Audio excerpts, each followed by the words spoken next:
students, Pragati this side. Welcome to Simplified Maths. Today in this video, we are going to discuss exercise 1.3 of class 12, chapter 1, relations and functions. So let's get started. हाँ जी, तो आपको first question है, इसमें आपको f और g function given है जो इस तरह से डिफाइन है. ठीक है, ये f की डोमेन है, ये f की रेंज है, ये g की डोमेन है, ये g की रेंज है. Codomain I can say that because every time range is not equals to codomain. ठीक है, ये तभी होता है तो फंक्शन ओन टू होता है, उसी केस में range equals to codomain होती है. राइट, f किस तरह से डिफाइन है, 1 की इमेज है 2, 3 की इमेज है 5, 4 की इमेज है 1. एंड g फंक्शन किस तरह से डिफाइन है, 1 की इमेज इज 3, 2 की इमेज इज 3 एंड 5 की इमेज इज 1. आपको GOF निकालना है. अगर आपसे बोला जाए GOF निकालना है मतलब कि f लास्ट में है, f के हर एलिमेंट, f के डोमेन के हर एलिमेंट का आपको GOF निकालना है.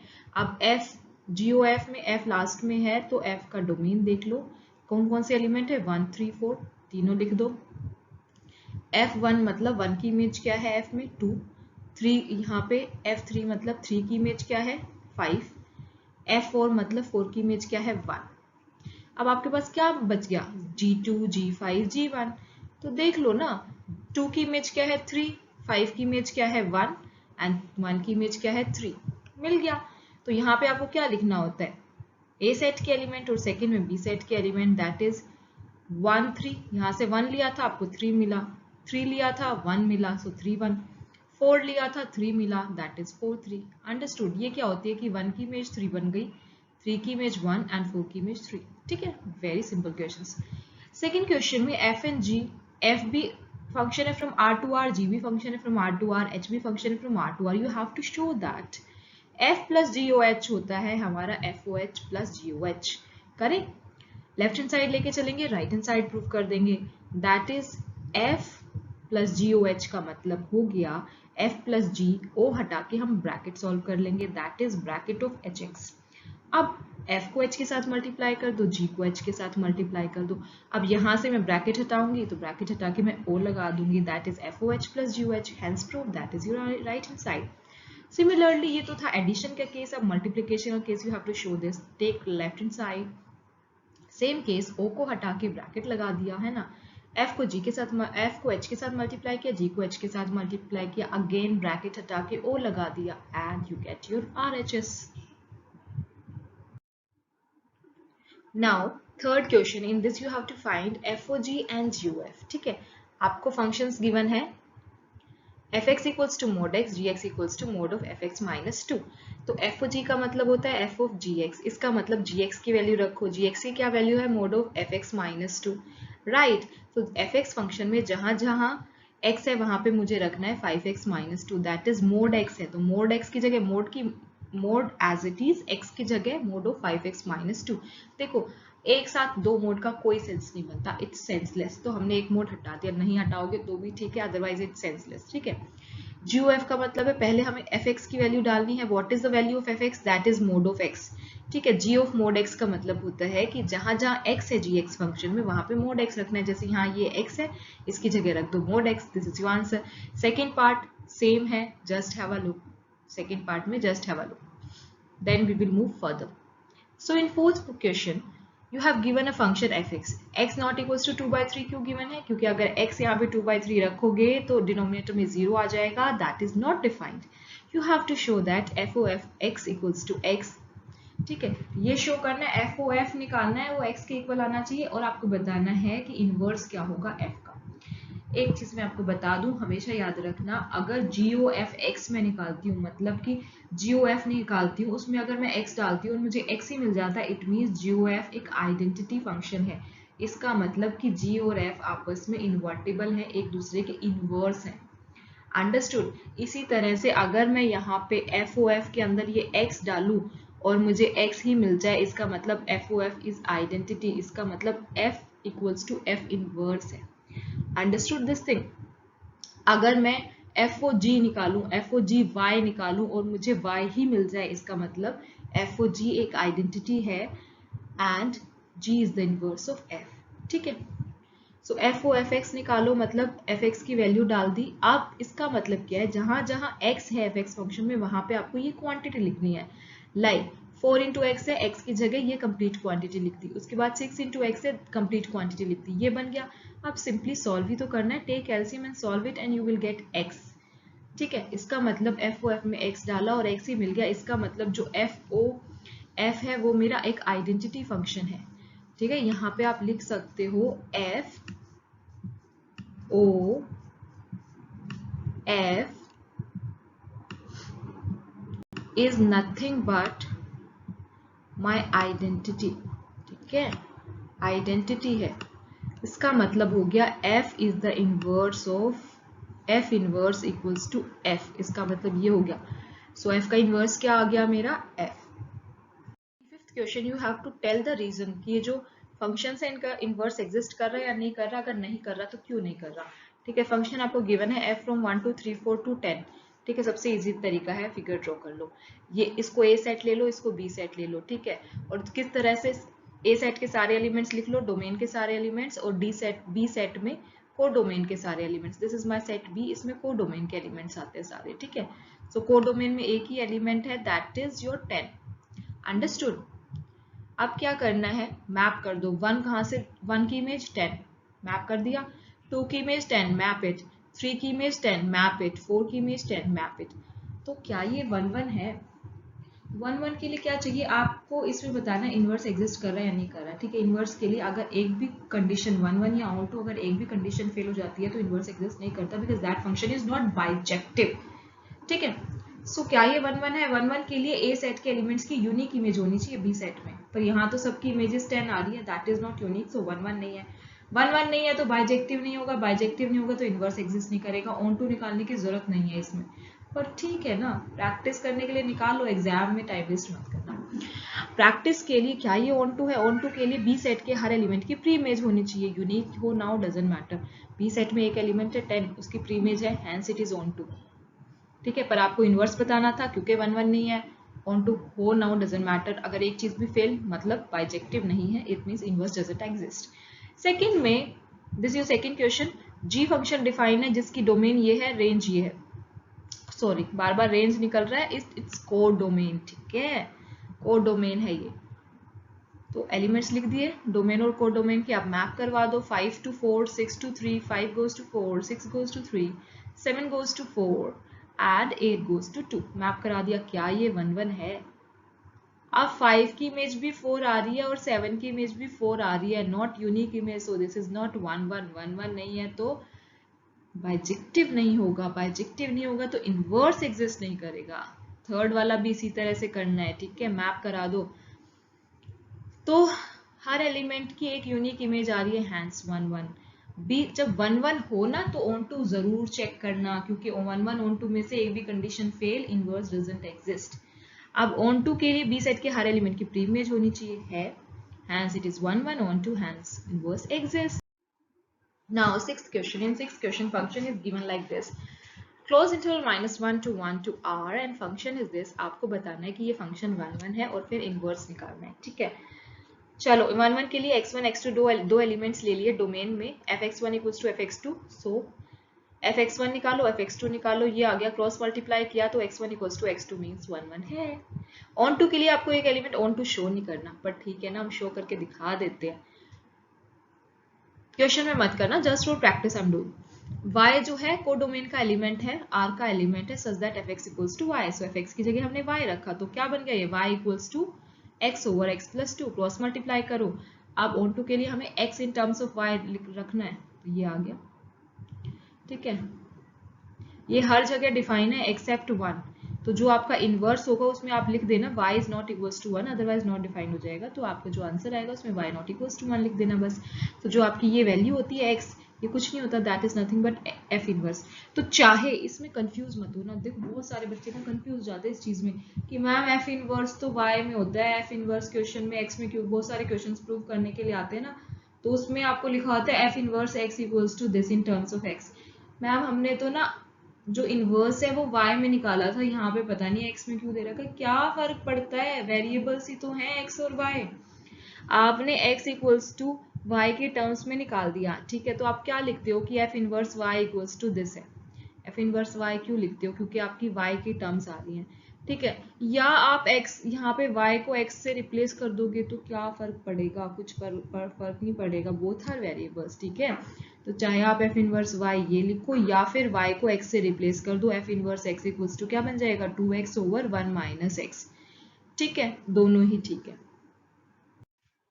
Next seventh question, f is defined from r to r, fx इस तरह से गिवन है, आपको शो करना है कि f इन्वर्टिबल है। f इन्वर्टिबल है मतलब वो 1 1 और ऑन 2 है, सबसे पहले वो शो कर दो, उसके बाद इनवर्स निकालना है।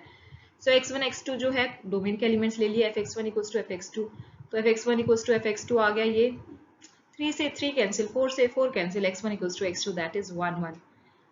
ऑन टू के लिए एक एलिमेंट लेना है y को डोमेन में, that is your r such that fx equals to y, so fx की जगह आपको y रखना है, सो y मेरा आ गया 4x प्लस 3, यहाँ से x की वैल्यू निकालो, that is y minus 3 over 4। तो हर y belongs to real numbers लेंगे तो x बिलोंग करेगा कि नहीं रियल नंबर्स में, यस, तो ऑन टू हैंस बाइजेक्टिव है तो इनवर्स एग्जिस्ट करेगा। f from r to r है तो f इनवर्स क्या होगा, इंटरचेंज हो जाती है को डोमेन और डोमेन, है ना, r टू r ही होगा क्योंकि दोनों सेम है। सो f इनवर्स x क्या होगा हमारा, चलो आपकी तरीके से कर लेते हैं, एफ इनवर्स वाई क्या होगा, ये क्वांटिटी। ठीक है, अगर आपको इसमें कंफ्यूजन हो रहा है तो ये लिख दीजिए, hence done. Next is eighth question, f function define है आपका आर प्लस मतलब पॉजिटिव रियल नंबर्स, ध्यान रखना आर प्लस है यहाँ पे, to close interval 4 to infinity, f x ये फंक्शन है, सबसे पहले आपको शो करना है बाइजेक्टिव है या नहीं, उसकी आपको इसका इनवर्स बताना है, उसके बाद 1 1 शो करते हैं। सबसे पहले बाइजेक्टिव के लिए 1 1 ऑन 2 होना चाहिए, x1 x2 r प्लस में है, r प्लस मतलब पॉजिटिव रियल नंबर्स है, fx1 इक्वल्स टू fx2 है, आप देखो 4 से 4 कैंसिल, ये क्या बनेगा x1 square minus x2 square that is x1 minus x2 into x1 प्लस x2। क्या कभी दो पॉजिटिव रियल्स का सम जीरो हो सकता है, कभी कोई भी दो पॉजिटिव रियल नंबर्स का सम जीरो हो सकता है, नेवर। सो x1 प्लस x2 is never equals to zero, तो आपके पास क्या ऑप्शन बना, x बचा, क्या ऑप्शन बचा, x1 minus x2 equals to zero, इसका मतलब x1 equals to x2 hence 1 1। On to clear, you have to take an element in codomain. What is your codomain? That is 4 to infinity. Such that fx equals to y. So जहां जहां fx है वहां पे y रख दो, y equals to x square plus 4 आ गया। अब x की वैल्यू क्या आ गई, plus minus under root y minus 4। अब एक बात बताओ, अगर आप y की वैल्यू लोगे क्लोज इंटरवल 4 टू इंफिनिटी से, तो x की जो वैल्यू है वो r प्लस ही तो आएगी। यस, यहाँ पे कुछ मिस्टेक हुई है बेटा,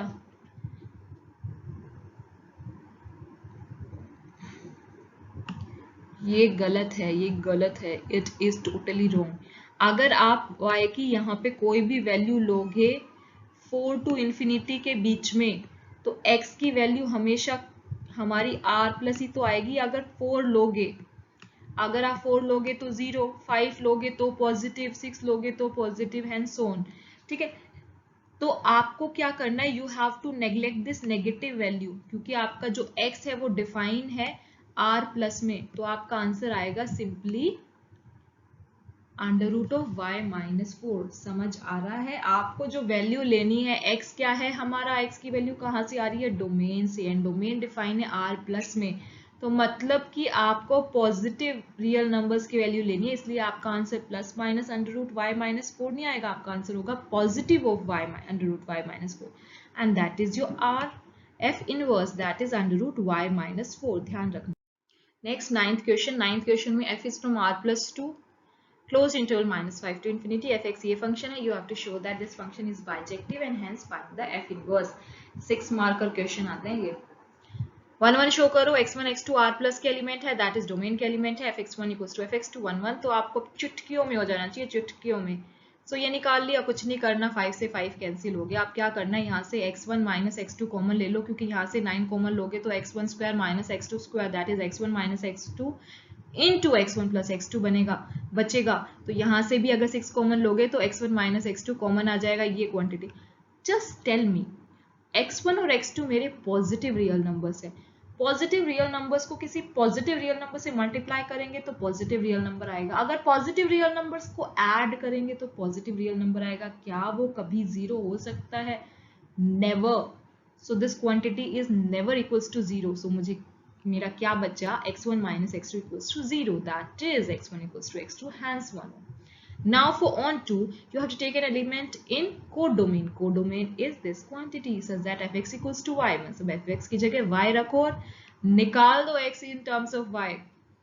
अब आपके पास ये कंडीशन बन रही है, आप इस क्वाड्रेटिक इक्वेशन को आप मिडल स्प्लिट से कभी सॉल्व नहीं कर सकते हैं ना, क्योंकि y आ रहा है, आपको x in terms of y निकालना है, तो जिसको आप मिडल स्प्लिट से सॉल्व नहीं कर सकते तो है ना हमारे पास रामबाण जो कभी फेल नहीं होता बेटा, that is x equals to minus b plus minus under root of b square minus 4ac over 2a। तो a क्या है यहाँ 9, b क्या है 6 और c क्या है माइनस y प्लस 5। लगा दो फॉर्मूला, ले लो टेक को 6 कॉमन, कर दो कैंसिल, तो आपके पास यहाँ दो वैल्यूज आएंगी, -1 minus under root 6 plus y. ये सॉल्व करोगे तो हमेशा नेगेटिव वैल्यू आएगी, पर आपको तो लेना है positive real number, so you have to discard this option, so you have to take this value. ये पॉजिटिव आएगी, ठीक है बेटा, बाय 3 भी है, यहाँ पे याद रखना नीचे डिनोमिनेटर में 3 भी है बेटा दोनों में, ठीक है। तो ये आपकी पॉजिटिव क्यों आएगी बाय द वे, क्योंकि जो न्यूमरेटर है वो जो ये वाली क्वांटिटी है, this quantity is greater than -1 बेटा, क्योंकि अंडर रूट ऑफ 4 हमारा 2 होता है और यहाँ पे तो 6 प्लस y है, that's why this is always positive, hence you have to take this value of x, not the negative one, क्योंकि r प्लस पे डिफाइन है, ठीक है। सो f इनवर्स y मेरा क्या आ गया, जो आपकी x की वैल्यू होती है ये, ठीक है।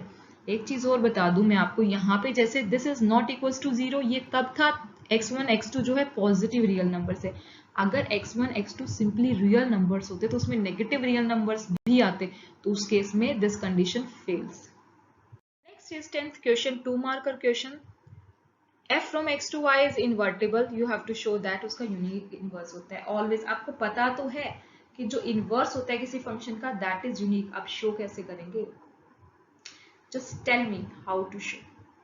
assume contradiction से show करते हैं, let us assume that there are two inverses of f, that is g1 and g2, दो इनवर्स है, ठीक है।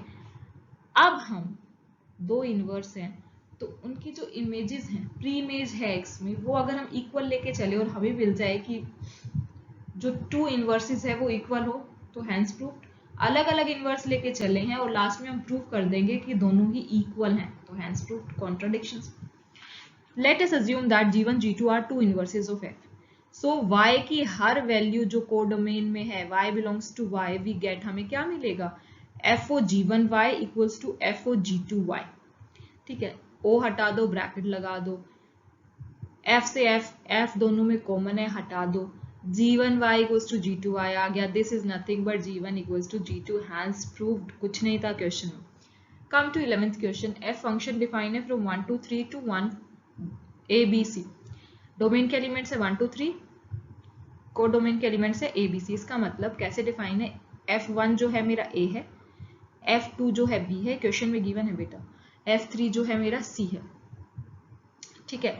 साफ पता चल रहा है कि ये 1 1 on 2 है, क्योंकि हर डोमेन के हर एलिमेंट की यूनिक इमेज आ रही है और को डोमेन के तीनों एलिमेंट्स की प्री इमेज है ना, 1 1 on 2 है। f इनवर्स निकालना है, f इनवर्स f फंक्शन ये है, तो इसका इनवर्स क्या होगा, f इनवर्स, जो को डोमेन का एलिमेंट है वो डोमेन का एलिमेंट बन जाएगा, जो डोमेन का एलिमेंट है वो आपका को डोमेन का एलिमेंट बन जाएगा, दैट इज अब क्या होगा, f इनवर्स a, यहाँ पे निकाला था f1 क्योंकि डोमेन के एलिमेंट्स थे, अब क्या निकालोगे, डोमेन के एलिमेंट्स है a b c, so f inverse a, f inverse b, f inverse c, that is 1 2 3। सो आप ये आपका आंसर है, आप इसको सेट की फॉर्म में लिखना चाहो तो लिख सकते हो, f इनवर्स क्या हो गया, a1 b2 c3, अंडरस्टूड। अब आपको निकालना है f इनवर्स का inverse equals to f, this you have to show. अब ये आपका f इनवर्स था, इसका inverse again you have to find, तो जो आपका ये है को डोमेन का एलिमेंट वो डोमेन में चला जाएगा और डोमेन का एलिमेंट को डोमेन में, सो क्या बच गया, f इनवर्स ऑफ इनवर्स क्या आ गया, 1 2 3, इनका निकाल दो, क्या आएगा, a b c, और अब यहाँ से जो गिवन कंडीशन है उसमें देख लो, f1 a था, f2 b था, f3 c था, तो यहाँ से आपको पता लग गया कि f inverse of inverse equals to f है, hence proved. Next 12th question, f from, ये भी 2-3 नंबर का क्वेश्चन है, कुछ नहीं है क्वेश्चन में, जस्ट हैव अ लुक।